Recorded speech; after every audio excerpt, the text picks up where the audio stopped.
Hey guys, so I wanted to quickly touch on the GI rating today. A lot of people don't know exactly what it is, but they will often hear low GI foods are better. You should eat low GI foods for weight loss. Insulin spikes with high GI and stuff like that. So a quick brief explanation of what it is basically they take 10 participants or so and they fast them overnight. No food, liquids at all. In the morning, they give them the equivalent of 25 to 50 grams of carbohydrates of a specific food. Let's just say it be potato, white bread or whatever. And they take blood samples and they measure the response in insulin spike and blood glucose levels over the next few hours.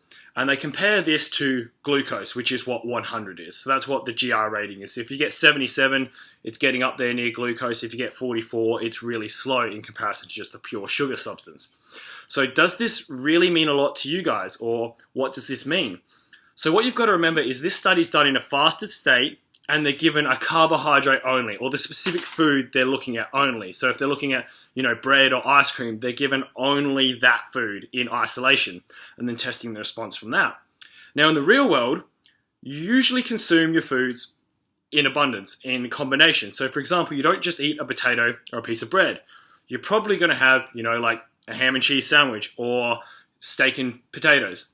The thing is, as soon as you consume a protein or a fat with that carbohydrate, it's going to drastically slow the gastrointestinal release of that food and slow the insulin spike, therefore lower its GI rating.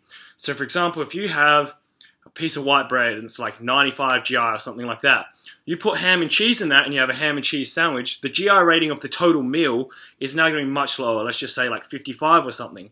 So nitpicking about, like basmati rice or brown rice when it's maybe, like 67 or 72 on the GI rating, you're going to probably have it with chicken and other vegetables anyway. So the rating of that entire meal is going to be brought down much lower on the GI rating.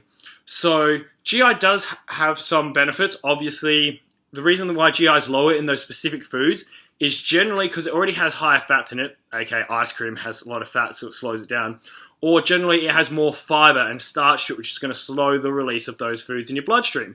Now they do pay out a bit. It's probably more reasonable to care about GI for your breakfast choice because you're in a fasted state, especially if you just have a cereal with milk. Not many protein and fat to slow down that gastric release of the food, so a lower GI option is smarter. But if you're like talking about later in the day after you've had snacks and lunch and stuff, the gastric release is so slow from those meals, by the time you're eating another meal, you're probably not in a fasted state, and you're going to be consuming proteins, carbs, and fats if you're having a healthy diet anyway. So nitpicking between, say, like, a sweet potato and a potato, because the lower GI in the sweet potato, when you're going to have chicken, broccoli with it as well, something like that, the fiber and the proteins and the fats from the other food sources are going to lower the GI of the whole meal. So remember, the main thing you've got to be caring about is your calories, hitting your totals of proteins, fats, and carbs, paying attention to those things, not just the GI rating of a food. You don't need to, pick brown rice over white rice, even though you hate brown rice because it's a few GI ratings lower. As soon as you consume it with some other food, it's going to lower the entire GI rating of the whole meal.